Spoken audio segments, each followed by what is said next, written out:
ये चुनाव हम नहीं लड़ रहे हैं, पिछड़ा वर्ग और दलित एकजुट होकर भाजपा के कुशासन को समाप्त करने के लिए स्वयं लड़ रहा है। भारतीय जनता पार्टी ने संविधान को एक तरह से पंगु बना दिया। संवैधानिक के जो संस्थाएं थी उनको कठपुतली अपनी बना दिया और यहाँ तक कि प्रधानमंत्री जी की चाहत यह है कि न्यायालय भी उनके अंडर में हो जाए। उनके तमाम सांसदों ने कहा कि हमें 400 सीटें इसलिए चाहिए कि जिससे हम संविधान बदल सकें। इस बार अगर भारतीय जनता पार्टी दोबारा सत्ता में आई तो निश्चित रूप से संविधान को पूरी तरह से बदल देंगे। दोबारा चुनाव होगा कि नहीं, इसमें भी शंका है। प्रदेश में 34 विश्वविद्यालय हैं, उसमें से 30 विश्वविद्यालय में वाइस चांसलर सवर्ण समाज के। हमारे जिले में 18 थाने हैं। आज 18 थाने में एक भी पिछड़े वर्ग का थाना अध्यक्ष नहीं है।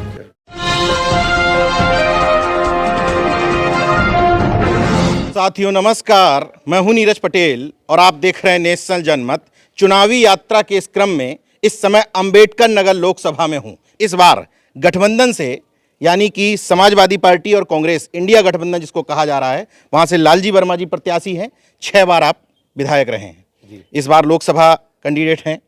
माहौल किस तरह का देख रहे हैं? चूंकि आप समाजवादी पार्टी के राष्ट्रीय महासचिव भी हैं, आप देश भर के मुद्दों पर इस समय मुखरता के साथ बोल भी रहे हैं। क्या माहौल लग रहा है इस बार चुनाव में? इस समय जो माहौल है, आम जनता भारतीय जनता पार्टी के कुशासन से पीड़ित है। चाहे वो बेरोजगारी की समस्या हो या भ्रष्टाचार का मामला हो, किसानों को उनके उत्पादन का लाभकारी मूल्य न मिल पाना हो, बार बार परीक्षाएं कराने पर पेपर लीक का मामला हो, और साथ ही साथ जो आरक्षण संविधान के माध्यम से अनुसूचित जात, अनुसूचित जनजात और पिछड़े वर्ग के लोगों को मिला है, उस आज आरक्षण पर कुठाराघात भारतीय जनता पार्टी की सरकार कर रही है। इसलिए पूरे क्षेत्र की जनता आज स्वयं चुनाव लड़ रही है और भाजपा को हराने के लिए स्वयं लड़ने का काम कर रही है।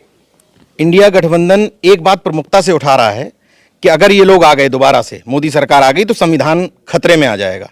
ऐसा क्यों लगता है आपको कि संविधान के साथ छेड़छाड़ कर रहे हैं लोग? देखिए, बिना संविधान बदले ही भारतीय जनता पार्टी ने संविधान के को एक तरह से पंगु बना दिया।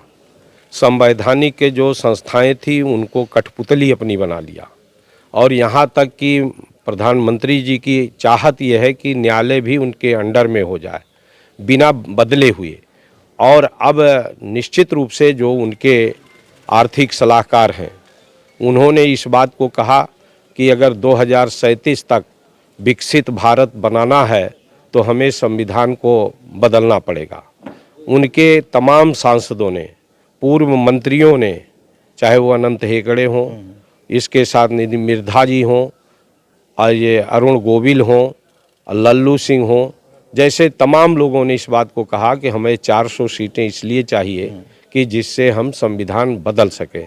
जो इस बात को प्रमाणित करता है कि इस बार अगर भारतीय जनता पार्टी दोबारा सत्ता में आई तो निश्चित रूप से संविधान को पूरी तरह से बदल देंगे और पिछड़ों दलितों के अधिकारों का पूरी तरह से हनन होगा। साथ ही साथ है दोबारा चुनाव होगा कि नहीं, इसमें भी शंका है। कहीं एक दलीय शासन की तरफ न जा रहे हों, ऐसा मुझे प्रतीत होता। अच्छा, मोदी जी मंगलसूत्र से लेकर भैंस चोरी तक जाने कहाँ तक पहुँच गए हैं। क्यों इस तरह का खतरा दिखा रहे हैं कि अगर इंडिया गठबंधन आता है तो मंगलसूत्र छीन लेंगे, भैंस छीन लेंगे, कमरा छीन लेंगे? इस स्तर तक क्यों आना पड़ रहा है?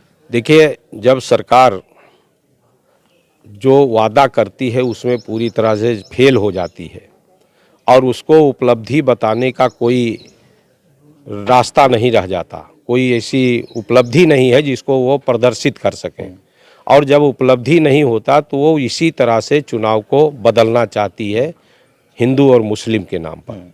इसलिए आज वो इस तरह की बातें बोल रहे हैं, जबकि वास्तविकता यह है कि पिछड़ों और दलितों का हक को उन्होंने छीन कर सामान्य वर्ग को देने का काम किया है।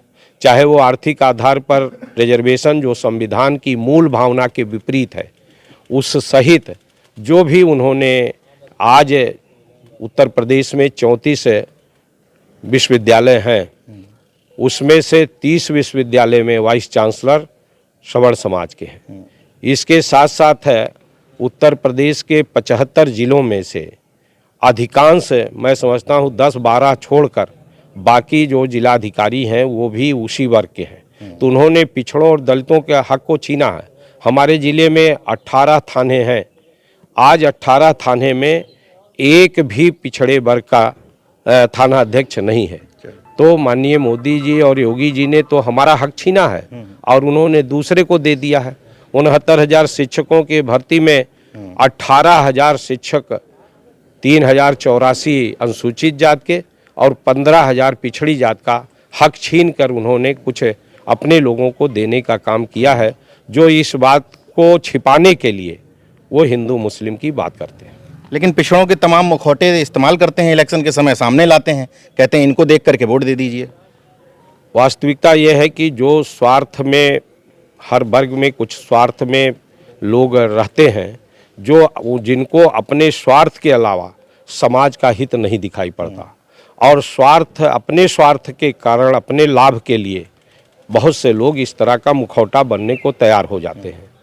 बाबा साहब भीमराव अंबेडकर भी अगर मुखौटा बनते तो आज उनका नाम न होता, लेकिन उन्होंने सारे पदों को छोड़कर समाज के लिए अपने को बलिदान करने का काम किया, नाम उन्हीं का होता। आज इसी तरह से भारतीय जनता पार्टी में जो पिछड़े या दलित समाज के लोग हैं वो केवल अपने निजी स्वार्थ के कारण हैं।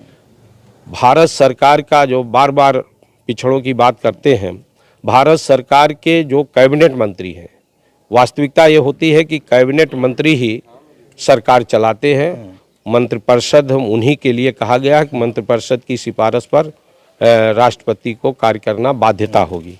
उस मंत्रिपरिषद में एक, मुझे जहाँ तक जानकारी है, हो सकता है एक आध और हो, पिछड़े वर्ग का एक भूपेंद्र यादव के अलावा मेरी जानकारी में और दूसरा नहीं है। तो 28 में अगर एक है और उसके बाद भी पिछड़े वर्ग के लोगों को याद न पड़े, उनको अपने समाज का हित न दिखाई पड़े, तो ऐसे लोगों के बारे में मैं क्या कह सकता हूं। लेकिन मोदी खुद ही कह देते हैं कि मैं पिछड़े वर्ग से आता हूं। अब वो कानूनन तो बन गए हैं पिछड़े वर्ग के, लेकिन वो तो स्वयं कहे कि मैं व्यापारी हूं, तो स्वाभाविक है कि वो पिछड़े वर्ग के नहीं हैं, लेकिन कानूनन बन गए हैं। और बन के भी अगर हम पिछड़े वर्ग के हैं और सारा काम पिछड़े वर्ग के विरोध में करते हैं, तो हमें पिछड़े वर्ग का कहने में एक तरह से उचित नहीं है। आपके पास इस बीच में दिल्ली से पुलिस तक आ गई थी, क्या मामला था? अब उस मामले का तो बहुत ज़्यादा मुझे जानकारी नहीं है, लेकिन एक ट्वीट को लेकर, अमित शाह के किसी भाषण को लेकर जो कहीं से ट्वीट हुआ था, अब पता लगा कि वो एडिटेड था। उस ट्वीट को लेकर रीट्वीट होने के बाद वो वहाँ के इंस्पेक्टर जो है दिल्ली के आए मेरे घर पर करीब 11:30 बजे रात में। हाँ, मैं उस समय था नहीं। उन्होंने एक नोटिस, हमारे घर में जो काम करने वाला एक लड़का है उसको देकर चले गए थे और मेरे व्हाट्सएप पर उसकी कॉपी भेजे थे। तो निश्चित रूप से उसके बारे में बहुत मुझे जानकारी नहीं है, लेकिन उसमें FIR आनन फानन में लिखा गया है। अब उसमें मैं नामजद हूँ कि नहीं हूँ ये मुझे जानकारी नहीं। अच्छा, अंबेडकर नगर की क्या स्थिति है, कितने वोटों से जीत रहे हैं आप? अब वोटों की संख्या तो नहीं बताई जा सकती, लेकिन मुझे जो दिखाई पड़ रहा है कि ये चुनाव हम नहीं लड़ रहे हैं, हर जाति वर्ग के लोग, चाहे वो क्षत्रिय समाज भी हो, ब्राह्मण समाज भी हो और पिछड़ा वर्ग और दलित, एकजुट होकर आज भाजपा के कुशासन को समाप्त करने के लिए स्वयं लड़ रहा। क्योंकि आप राष्ट्रीय महासचिव भी हैं, अंबेडकर नगर के अलावा प्रदेश का भी पूछ लेते हैं। आपको प्रदेश में क्या उम्मीद है आपको इंडिया गठबंधन की? हमें जो सूचना मिल रही है और जिस तरह से यहाँ पर भी समाज का हर वर्ग आज भाजपा से दुखी होकर भाजपा के खिलाफ आवाज़ उठा रहा है, उससे तो ऐसा प्रतीत हो रहा है कि पूरे उत्तर प्रदेश में 80 की 80 सीटें भी भाजपा हार सकती है। 80 की 80? जी हाँ। आप लालजी वर्मा जी को सुन रहे थे। एक बात तय होती है कि इस बार इंडिया गठबंधन क्लियर कट मुद्दों के साथ मैदान में हैं और स्पष्ट कह रहे हैं कि हम पिछड़े दलितों की समस्याओं को लेकर के इस बार पूरे प्रदेश में क्या पूरे देश में माहौल बना रहे हैं। 80 सीटें जीतने का दावा है, 4 जून तय करेगा। देखते रहिए नेशनल जनमत, जागरूक और सजग बने रहिए। जय विज्ञान, जय संविधान, जय लोकतंत्र। धन्यवाद।